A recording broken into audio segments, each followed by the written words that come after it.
Selamat siang, Assalamualaikum warahmatullahi wabarakatuh. Berikut adalah materi mengenai air temperature atau suhu udara pada mata kuliah agroklimatologi. Jadi indikator kompetensinya adalah untuk memahami fungsi dari atau peranan dari suhu udara untuk tanaman. Di akhir mata kuliah ini diharapkan kalian mampu memahami apa itu perbedaan pada perpindahan panas pada konduksi, konveksi, dan radiasi. Kemudian juga kalian memahami mengenai bagaimana distribusi dari suhu udara, earth temperature, secara spasial, kemudian temporal, dan altitudinal. Kemudian diharapkan kalian juga memahami mengenai temperature range atau rentang suhu untuk makhluk hidup. Temperature range for organism, ya. Berapa rentang suhu yang optimal untuk makhluk hidup. Dan poin yang terakhir pada materi ini adalah kalian memahami mengenai suhu kardinal atau cardinal temperature. Pertama mengenai heat and temperature. Apa perbedaan dari heat, yaitu panas, kemudian temperatur atau suhu. Kalau kita perhatikan di sini, heat itu adalah suatu bentuk energi. Jadi panas itu adalah bentuk dari energi yang diukur dalam satuannya joules. Sedangkan temperatur atau suhu adalah ukuran dari hot or cold, ya, panas atau dinginnya suatu objek yang diukur dalam satuan derajat Celcius. Panas itu bisa berpindah dari suatu tempat ke tempat yang lainnya. Ada 3 proses dalam perpindahan panas, yaitu proses konduksi, konveksi, dan radiasi. Nanti kita akan bahas di sini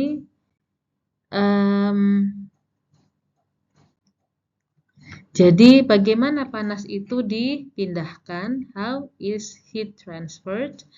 Ada 3 metode tadi, konduksi, konveksi, dan radiasi. Ya.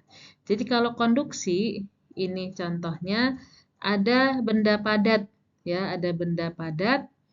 Kalau konduksi ini ada media udara atau cairan, ya, gas atau cairan, sedangkan radiasi ini perpindahan panas karena adanya gelombang elektromagnetik. Jadi, kalau kita memegang panci ini adalah benda padat, maka panas, ini kompor ya misalnya, maka panas itu akan diantarkan oleh molekul-molekul yang ada di panci, ya, di benda padat ini. Maka molekul mengantarkan panas, ya, sehingga kita yang memegang ujung panci mungkin akan terasa panas, ya, karena panas itu dihantarkan. Ya, jadi tapi panci ini tidak bergerak, ya, hanya molekulnya yang mengantarkan panas. Sedangkan konveksi yang terjadi pada cairan atau pada gas, ini kalau kita panaskan air di dalam, ya, maka air ini, partikel dari air akan ikut bergerak mengantarkan panas, ya. Begitu juga dengan gas, ya, di udara. Kalau ini panas, maka karena ada perbedaan nanti tekanan atau kerapatan udara, maka panas ini akan dihantarkan oleh partikel di udara, sehingga nanti di atas akan terasa juga panas, gitu ya. Ini adalah perpindahan panas secara konveksi, yaitu karena molekulnya ikut bergerak, ya, mass motion, ya, pergerakan dari molekul-molekul benda. Sedangkan yang ketiga adalah radiasi, ya. Radiasi ini perpindahan panas yang terjadi karena adanya gelombang elektromagnetik.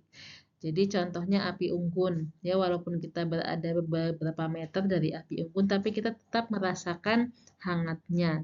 Tapi dia bukan perpanasan secara konveksi. Konveksi itu yang di atasnya, tapi di sampingnya bukan.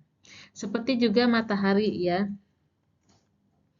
Energi matahari itu akan kita bisa merasakan panasnya meskipun mungkin di luar angkasa tidak ada gas yang dapat menghantarkan panas. Tapi karena adanya gelombang elektromagnetik, maka kita bisa merasakan panasnya.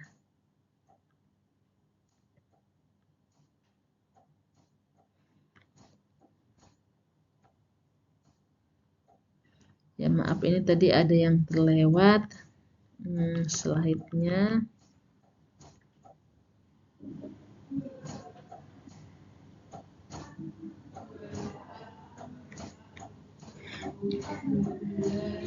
Baik, berikutnya adalah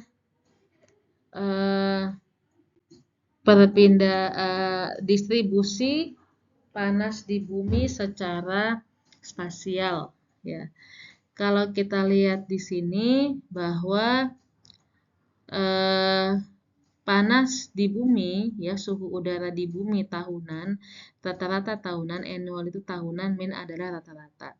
Ya, jadi distribusi suhu udara di bumi secara spasial seperti bisa kita lihat pada gambar, di mana semakin merah ini menunjukkan suhu semakin panas ya sampai 30 derajat Celcius.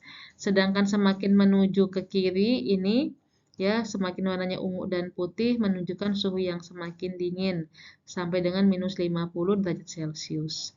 Maka distribusi suhu udara secara spasial adalah di wilayah ekuator atau di wilayah tropis suhu udara relatif tinggi ya, tinggi sampai menuju subtropis, baik subtropis utara maupun subtropis selatan. Di wilayah subtropis suhu relatif rendah dengan rentang antara sekitar 10 sampai 20 derajat Celcius rata-rata tahunannya. Ya, bahkan kalau di wilayah selatan itu bisa menuju ke 0 derajat Celcius.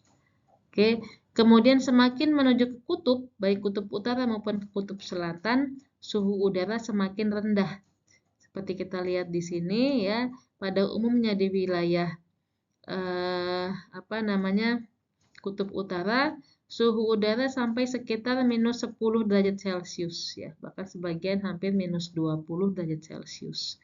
Sedangkan di kutub selatan, suhu udara ada yang sampai dengan minus 50 derajat Celcius. Ya. Jadi ini adalah distribusi spasial dari suhu udara di permukaan bumi. Berikutnya ini adalah distribusi temporal ya dari waktu ke waktu suhu udara di permukaan bumi. Seperti kita lihat di sini bahwa semakin perubahan bulan, misalnya dari Januari ke Desember, kita lihat Januari di wilayah kutub utara panasnya semakin menuju ke Juni tadi ya, panasnya semakin menyebar. Nah, kemudian sebaliknya di kutub selatan ya, dari Januari kita lihat ya, Januari ke Desember ya, ke Juni, di sini dinginnya yang semakin meluas. Nah, distribusi temporal ini jadi menuju ke Juni panasnya di sini menyebar, menuju ke Desember dinginnya yang menyebar. Sebaliknya, kalau di kutub selatan menuju ke Juni dinginnya yang semakin menyebar, sedangkan menuju ke Desember maka panasnya yang lebih menyebar. Nah, distribusi temporal dari suhu udara ini berkaitan dengan posisi semu matahari. Jadi kalau kita lihat di sini ya kita ingat-ingat kembali ada fenomena solstice dan equinox. Fenomena equinox adalah fenomena di mana sinar matahari datang ya, sudut datang sinar matahari tepat berada di ekuator. Sedangkan fenomena winter solstice adalah fenomena di mana sudut datang sinar matahari ya tegak lurus di wilayah selatan bumi. Ya, sekitar Desember.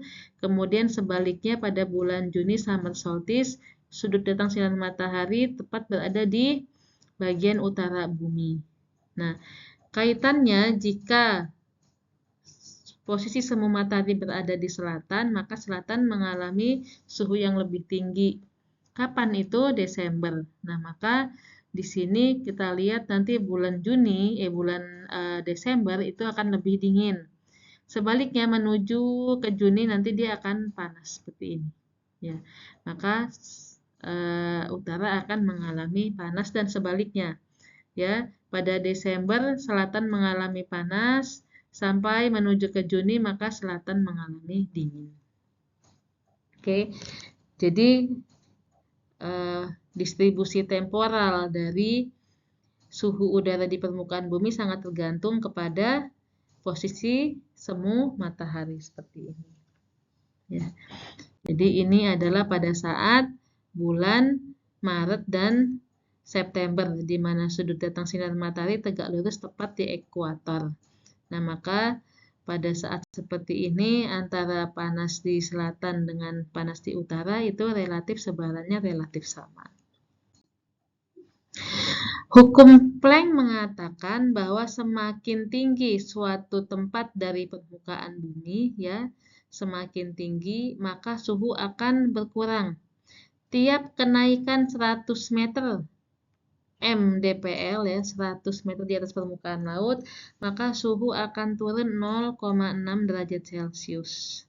Jadi kalau naik 1000 meter maka suhu akan turun sebanyak 6 derajat Celcius. Kemudian ini adalah sebaran atau distribusi dari tanaman berdasarkan ketinggiannya. Ya. Jadi zonasi tanaman berdasarkan ketinggiannya. Kalau kita lihat di sini dari permukaan laut ya 0 mdpl sampai 750 mdpl. Di sini tanaman yang cocok adalah seperti pisang, kemudian sugarcane itu tebu, rice itu padi, dan berbagai tanaman tropis lainnya. Pepaya, kemudian semangka, kemudian mangga, dan lain-lain. Ya. Untuk tanaman-tanaman tropis sampai dengan ketinggian 750 mdpl. Kemudian ketinggian 750 sampai 1800 mdpl, tanaman yang sesuai adalah kopi, kemudian ada jagung, kemudian wheat, gandum, dan juga buah sayur-sayuran, vegetables. Ya. Kemudian 1800 sampai 3600 mdpl, yang sesuai adalah seperti kentang, kemudian barley, kemudian wheat, gandum, dan dairying, produk-produk susu ya, sapi perah. Nah, itu sesuai berada pada ketinggian 1800 sampai 3600 mdpl. Kemudian di atas 3600 sampai dengan 4500 meter, maka ini hanya cocok untuk ladang penggembalaan, livestock grazing. Ya, karena hanya ditumbuhi oleh rerumputan, ya, tidak ada tanaman yang bisa sesuai pada wilayah yang sangat dingin ini. Kemudian ini adalah rentang suhu yang dibutuhkan oleh organisme makhluk hidup, ya. Yang pertama kita lihat rentang suhu minus 2 sampai 40 derajat Celcius. Ini adalah rentang suhu yang dibutuhkan untuk aquatic environment, ya, untuk lingkungan perairan. Jadi ikan dan lain-lain yang hidup di samudra membutuhkan suhu minus 2 sampai 40 derajat Celcius ya di perairan. Ini adalah suhu optimal. Sedangkan suhu yang sekarang sebaran suhu dari kutub selatan ke kutub utara adalah minus 65 sampai 60 derajat Celcius ya. Jadi suhu terdingin di bumi itu sekitar minus 65 adanya di Antartika di kutub selatan. Sedangkan di beberapa bagian di bumi itu ada wilayah-wilayah yang suhunya mencapai 60 derajat Celcius. Ya. Kemudian untuk sebagian besar makhluk hidup, ya, termasuk kita manusia dan tanaman, maka rentang suhu yang paling sesuai ya, which most living things, hampir semua makhluk hidup butuhkan adalah 10 sampai 45 derajat Celcius. Ya. Ini adalah rentang suhu yang normal, termasuk manusia dan tanaman. Sedangkan ada beberapa organisme yang bisa hidup sampai suhu 120 derajat Celcius. Ya. Beberapa prokaryotes, misalnya itu cacing pita ya pada daging. Nah, itu bisa masih hidup sampai suhu 120 masih bisa. Makanya kalau memanaskan daging, suhunya dianjurkan lebih dari 200 derajat Celcius. Supaya apa? Supaya cacing pitanya mati ya. Kemudian ada beberapa juga organisme yang bisa hidup sampai minus 40 derajat Celcius. Ya. Nah, ini bisa hidup tapi tidak aktif atau dorman. Contohnya apa? Beberapa virus, kemudian khususnya virus ya. Virus itu bisa hidup sampai suhu minus 40 ya. Dalam kondisi dorman, jika suhu dinormalkan kembali, maka dia akan aktif kembali. Ya. Kemudian yang berikutnya adalah suhu kardinal. Apa itu suhu kardinal? Suhu kardinal adalah suhu yang optimal, ya, yang optimal untuk pertumbuhan dan produksi tanaman. Jadi kalau kita lihat ini misalnya rentang suhu derajat Fahrenheit, ini rendah ya 50 sampai 105 derajat Fahrenheit. Kalau kita lihat di sini, ini adalah grafik laju pertumbuhan. Pada suhu yang rendah, maka laju pertumbuhannya rendah. Saat suhu dinaikkan, maka laju pertumbuhannya maksimal, ya. Tapi suhu dinaikkan lagi, pertumbuhannya akan turun, ya. Sehingga rentang suhu kardinal ini, ya, suhu kardinal adalah suhu yang optimal untuk pertumbuhan dan produksi tanaman. Setiap tanaman itu punya suhu kardinal yang berbeda-beda, ya, tergantung kebutuhannya kepada suhu. Misalnya ini adalah untuk tanaman kentang ya. Kentang itu laju fotosintesisnya akan maksimal ya pada suhu 20 derajat Celcius. Sedangkan laju fotosintesis akan mati pada suhu 40. Jadi kalau ini rentang suhu, ini adalah yang paling optimal untuk tanaman. Ya, potensinya sangat maksimal. Jadi yang terbaik baik pertumbuhan maupun produksinya. Tapi jika suhu lebih rendah atau lebih tinggi, maka tanaman pertumbuhan dan produksinya akan terhambat. Bahkan pada suhu tertentu dia akan mati, ya. Akan mati baik sangat rendah maupun sangat tinggi, ya. Jadi kalau kita lihat ini contohnya pada kentang ini di 20 derajat Celcius. Dia sangat optimal. Sedangkan 40 itu adalah fotosintesisnya 0, berarti sudah thermal dead point-nya ya, sudah titik dia tidak tahan ya sehingga tanaman mungkin bisa mati. Itu terkait dengan suhu udara di permukaan bumi dan perannya terhadap tanaman.